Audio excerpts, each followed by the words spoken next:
Yekaterinburg. It sits in the heart of Russia, a vast industrial city in the foothills of the Ural Mountains that cut through Russia, marking the boundary between Europe in the west and Asia in the east. The city where the last Tsar was killed and the first president born. Built to become the Soviet capital, it was filled with the pioneering architecture of constructivism, marking it as the most futuristic city of its time. Today, constructivism is alive and well, dominating the landscape and providing the inspiration and setting for the artists and architects who propel forward an electric art scene. I'm here to discover more about the legacy of constructivism in the independent artistic community. My guide Dima, a journalist and organizer of the legendary Urals Industrial Biennale, will give me a flavor of the creative side of his city and draw back the curtain on the beguiling capital that never was. How are you? Well, I'm doing fine, thank you. I'm having a morning coffee, which is great, especially on Sunday. To give a sort of a proper introduction, we're now entering Ural Instrument Making Plant, which is a spot where Ural Biennial takes place. The plant was a secret one, as the city itself, actually. So we know that Yekaterinburg was closed for foreigners till the very beginning of the 90s because all sorts of army, medicine, some top secret stuff which was important for Russian government was conducted either here or within the region, and therefore the town was closed, and what we are experiencing now is sort of reopening of the place.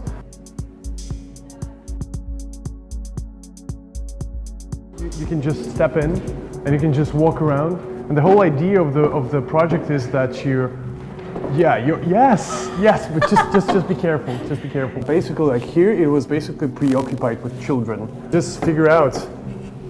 Yeah, I don't think it's going to happen, but we'll. But you're doing better than me anyhow. There's no grip on the side. Yes, that's the problem.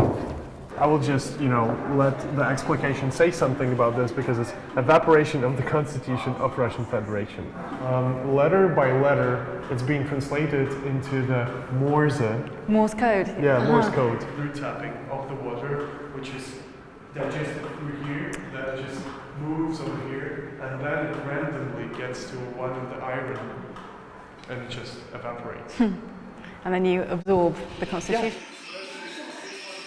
The sort of playfulness, for example here, if not Putin, then who? He's just taking the sort of, generic question, and then he's just reinterpreting it further using Puma sign, Puta, and he's just transforming it further and further and further.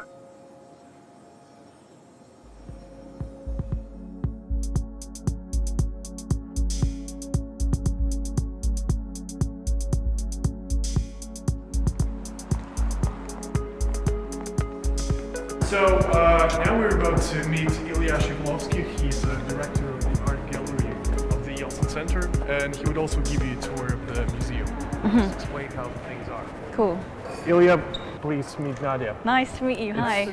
Hello. Yeah. A bit like it is in the United States, where there is a library for every president. So here it was decided to make something bigger than just the library. We Russians always want to make something bigger than Americans do. So a center. So the story is being done like there are 7 days that changed Russia, and each of the exhibition rooms is about one of those days. 1991. Yeah.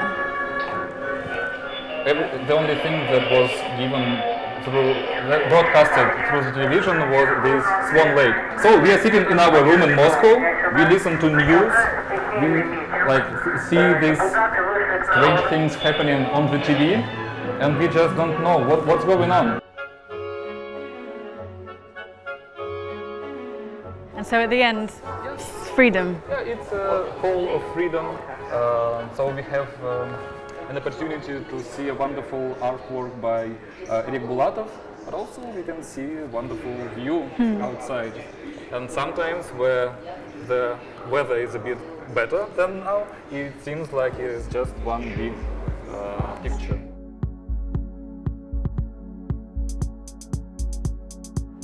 The hugest screen in Europe. Zhenya, tell me about the building. Okay, it's a White Tower, we call it so. It's a former water tower of the Ural district. It was built to provide the whole Sotsgorod of Uralmash with water. Actually, the tower is very iconic for constructivism. You can see all the principles of this style. You work as an activist Yes. to preserve the building. Yes. So actually, I work as an architect, but in my spare time, I work. Oh, really? Yeah. What an incredible building. Hello? Ho-ho. What happens here now? Now it is a cinema.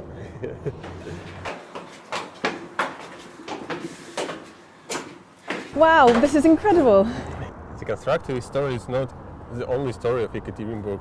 It has some other interesting periods in architecture and history, but constructivism is really very characteristic to Yekaterinburg. It is the face of the city.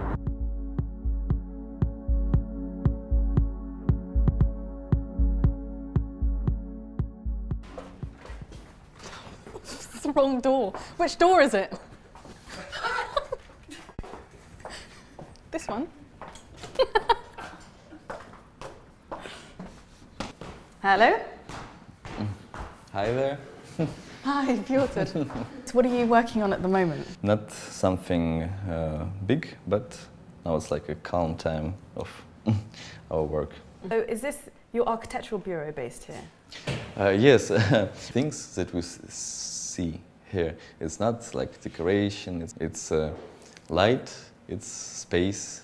You're talking about constructivism? Yeah, and 100 years ago, this renovation, revolution architecture was made for the modern people. And we call our firm Ячейка. It's like unit in Russian. Okay, we can see another unit that is upstairs. This is the dream apartment, I think. Yes. You can see it's the model of this unit.